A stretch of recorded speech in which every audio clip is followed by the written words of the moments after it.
தேர்தல் பணியாற்ற முதல் தேவை கழக ஆட்சி அமைக்கணும் என்கிற இலக்கு. அதை நீங்க எல்லாரும் உள்ளத்தில் தாங்கி உழைக்கணும். உழைச்சிக்கிட்டு இருக்கிறீங்க. ஒற்றுமையா பணியாற்றணும். அதுதான் முக்கியம். ஒற்றுமை இல்லாமல் எந்த இலக்கையும் அடைய முடியாது. அதே போல சோர்வடையாம தொடர்ந்து செயல்படுத்துறது முக்கியம். அப்படி செயல்பட்டா நம்ம வெற்றி யாரும் தடுக்க முடியாது.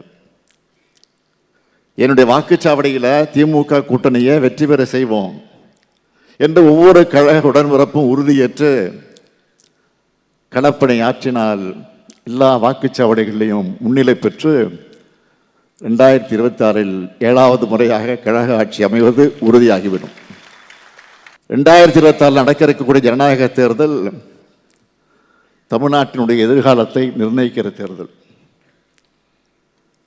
தனித்தன்மையோடு தலை நிமிர்ந்து நிற்கிற நம்மோட ஆட்சியா, டெல்லிக்கு வளைந்து கொடுக்கிற அடிமைகளின் ஆட்சியான்னு தீர்மானிக்கிற தேர்தல்.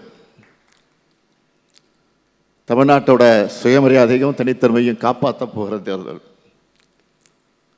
தமிழ்நாட்டை அழிக்க இன எதிரிகளும் தமிழ் துரோகிகளும் நேரடியாக மறைமுகமாக வராங்க. இவங்களை வீழ்த்தி நம்முடைய மண், மொழி, மானத்தை நாம காக்கணும். அதுக்காகத்தான் திமுக கூட்டணி அனைத்து தொகுதிகளையும் கைப்பற்றணும் தொடர்ந்து நான் சொல்லிக்கிட்டு இருக்கிறேன். தமிழ்நாடு இப்போ சமூக அரசியல் பொருளாதார படையெடுப்பை சந்திச்சுக்கிட்டு இருக்கு.